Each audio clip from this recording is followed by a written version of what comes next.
Dicho esto, vamos con nuestro tercer invitado, Juan Pablo Narduli. Juan Pablo es licenciado en Historia por la Universidad de Buenos Aires y magíster y doctorando en Historia por la misma casa de estudio.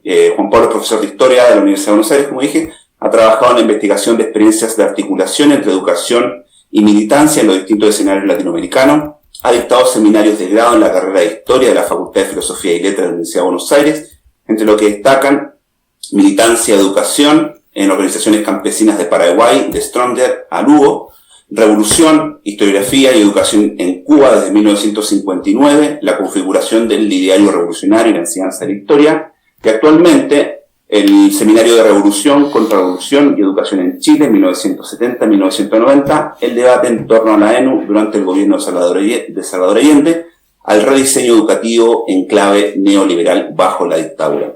También es miembro fundador de la Cooperativa de Educadores e Investigadores Populares SEIP, que puso en marcha en Argentina la experiencia de los bachilleratos populares en empresas recuperadas por sus trabajadores y organizaciones sindicales y movimientos sociales territoriales.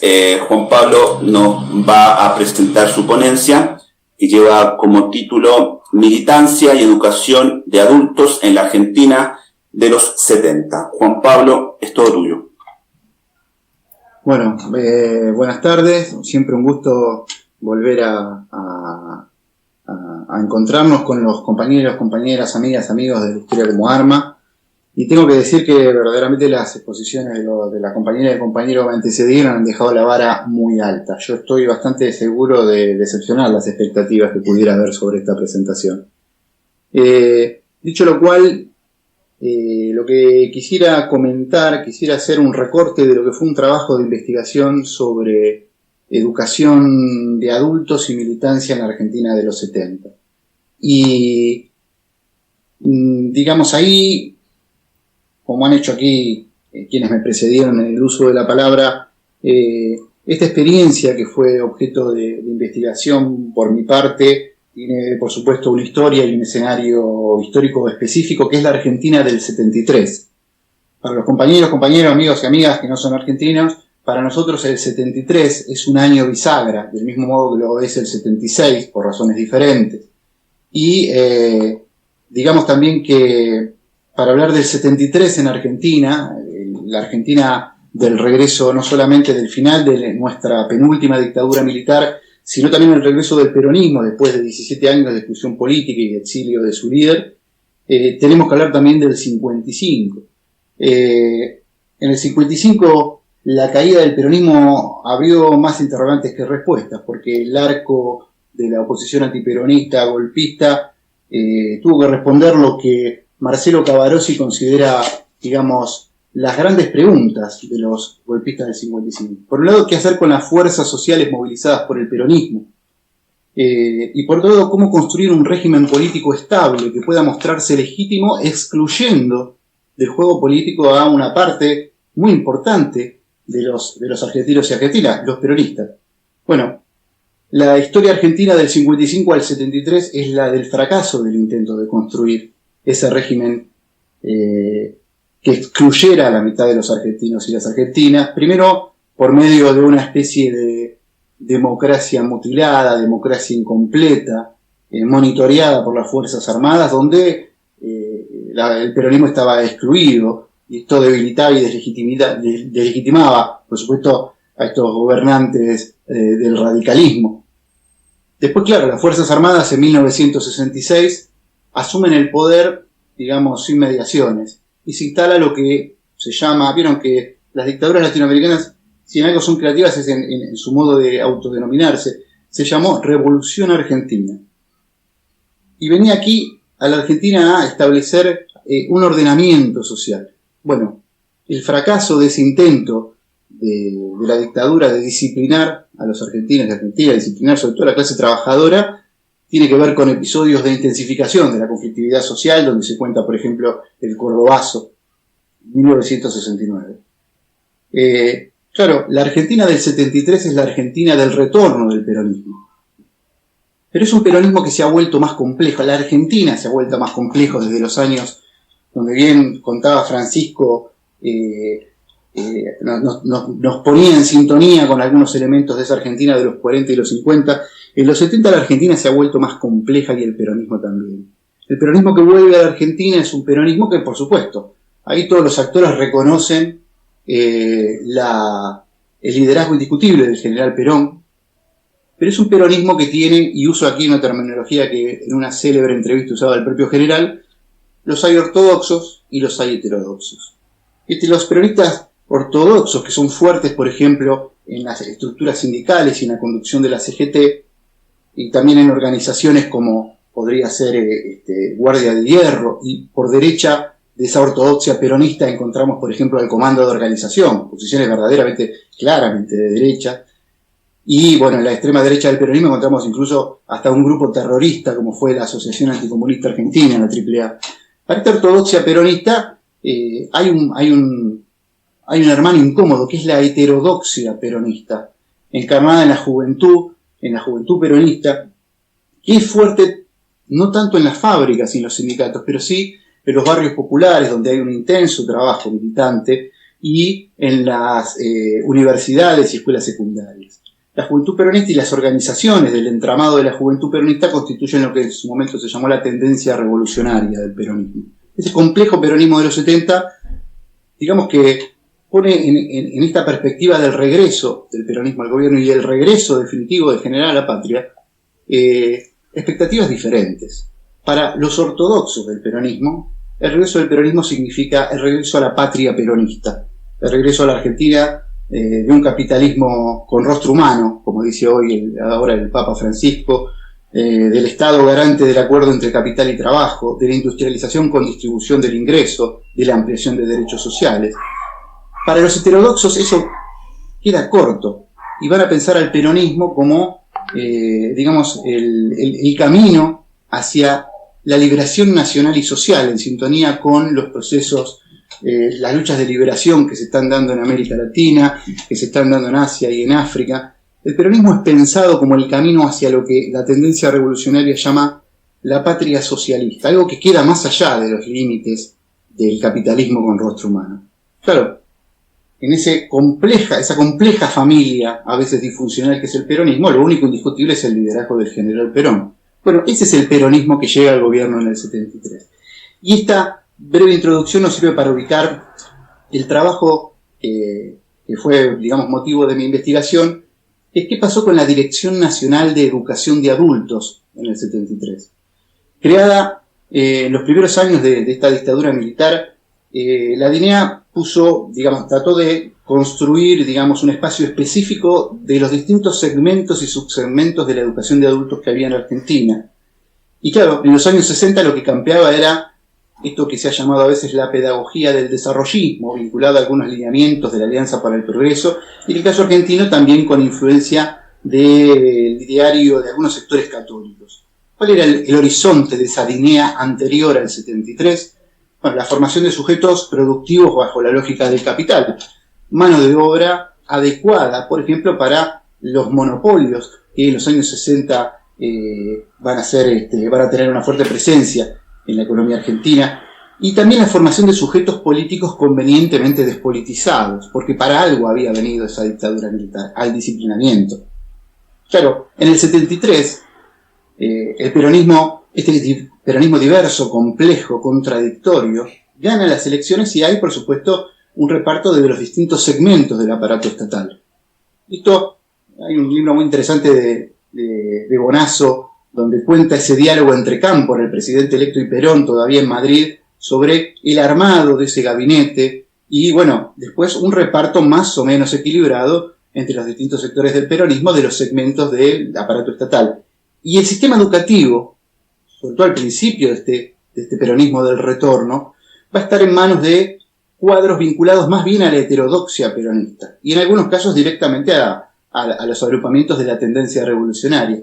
Es el caso del Ministerio de Educación y es el caso particularmente de la Dirección Nacional de Educación de Adultos, que va a vivir un proceso de refundación, donde va a haber una reorientación en cómo pensar ese sujeto adulto que se va a formar. Vuelve a ser pensado como parte de la clase trabajadora, esto que había señalado también Joaquín en relación a ese obrero con acceso a la universidad en este circuito de educación y trabajo tan interesante que desarrolla el primer peronismo.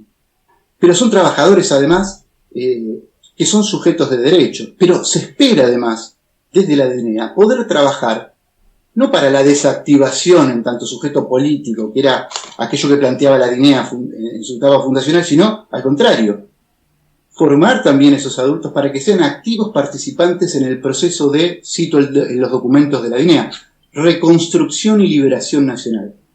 ¿Qué es lo que expresa más claramente esta refundación de la Dirección Nacional de Educación de Adultos del 73? La campaña de reactivación educativa de adultos para la reconstrucción. La campaña de crear es probablemente una de las, seguramente, hasta el día de hoy, la iniciativa en el campo de educación de adultos más importante cualitativa y cuantitativamente. ¿Sí? Esto, por supuesto, es discutible. Yo, porque vieron cómo es esto, uno también tiene que vender su objeto de estudio. ¿Qué pasó? ¿Qué es esta campaña? Es una campaña que va a tomar, sobre todo, una matriz de la pedagogía de Paulo Freire en el diseño en su desarrollo, en la elaboración de los materiales. Y ahí van a tener participación, y esto es lo que yo quiero puntualizar de esta presentación.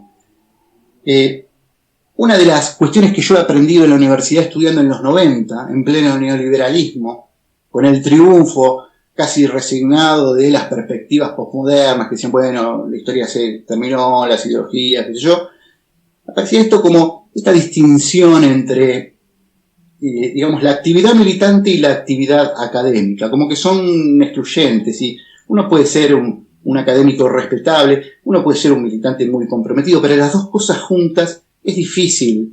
Yo recuerdo hasta sonrisas de profesores cuando uno planteaba algunas cosas que sonaban a esa articulación de, digamos, producción de una reflexión académica y compromiso militante. Bueno, yo creo que si una potencia, si algo fue verdaderamente el motor de esta muy importante campaña de alfabetización en Argentina, fue que fue encarnada por educadores militantes. Y digo educadores militantes, no educadores por un lado y militantes por el otro.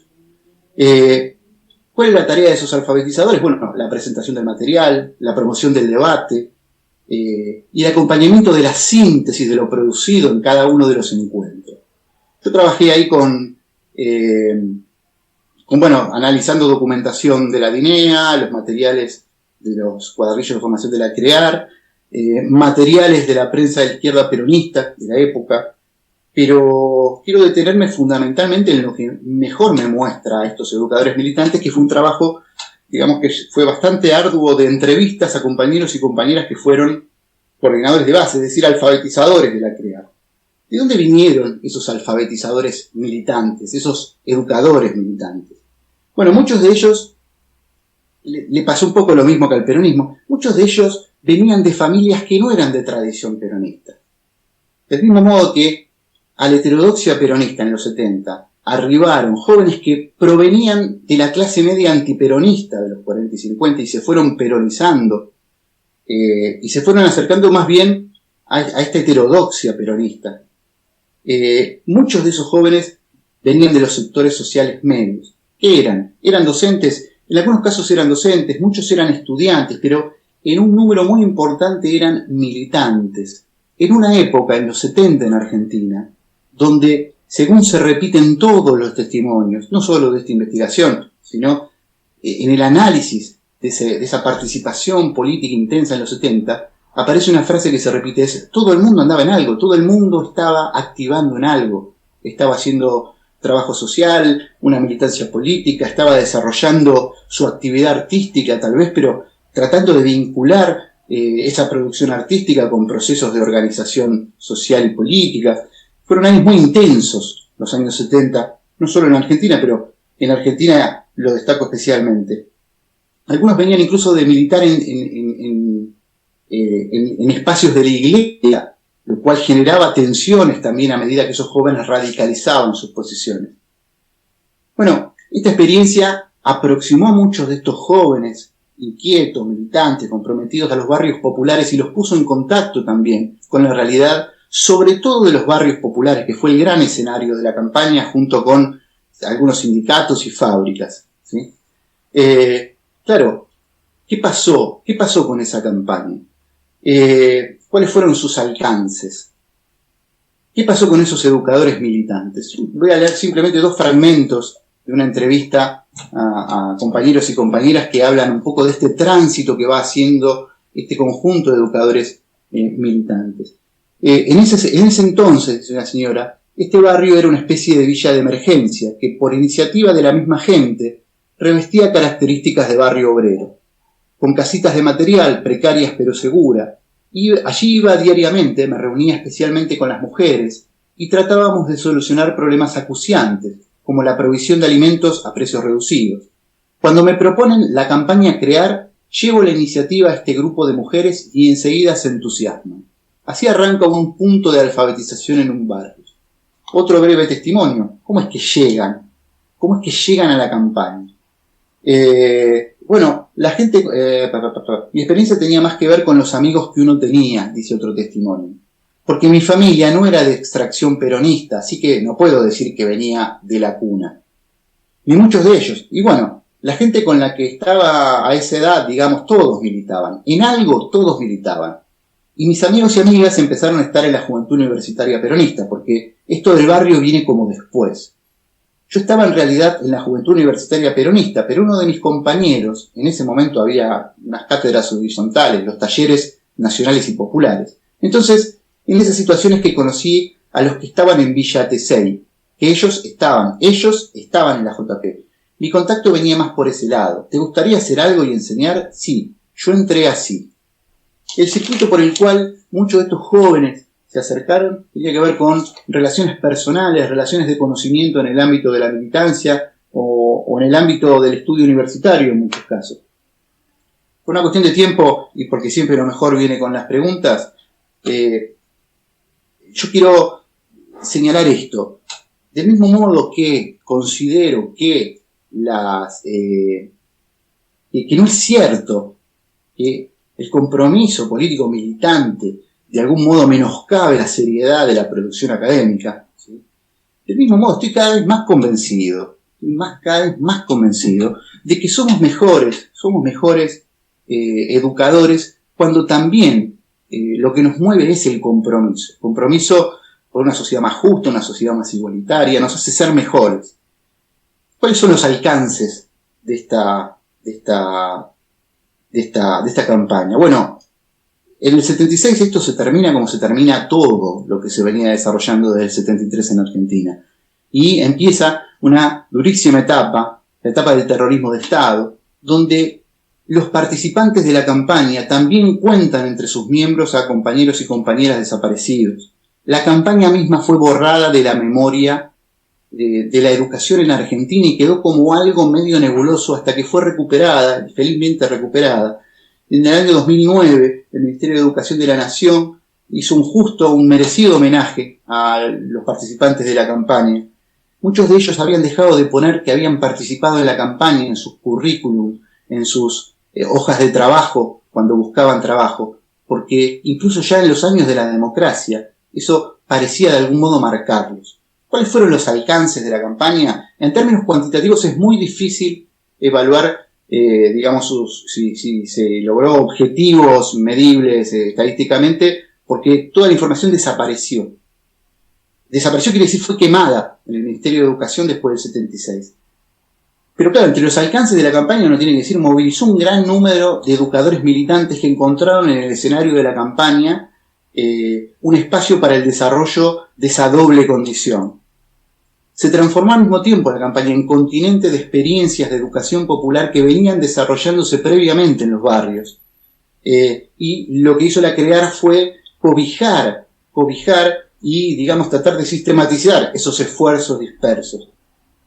Generó espacios nuevos de organización popular en barrios populares, en fábricas, en sindicatos. Generó materiales inéditos en Argentina en su momento. Y formó una camada de educadores que después siguieron en distintos segmentos del sistema educativo y que todos ellos señalan, esto es parte de la riqueza también de trabajar con testimonios orales, esa experiencia, de un modo o de otra, los marcó incluso para trabajar en otros circuitos educativos que no son la educación de adultos, por ejemplo la educación universitaria. ¿Cuáles son los límites que encontró esta experiencia. Bueno, por un lado los vinculados a la propia tensión al interior del movimiento peronista. Y se repiten los testimonios de los alfabetizadores que, sobre todo después de la muerte de Juan Perón, cuando los sectores de la derecha peronista, ocupan y la figura de ese impresentable que fue Ivanišević, el Ministerio de Educación, se volvió difícil trabajar en los barrios donde, por ejemplo, el comando de organización, la derecha peronista, tenía presencia. No era seguro para esos alfabetizadores seguir yendo al barrio, y se los hacían notar.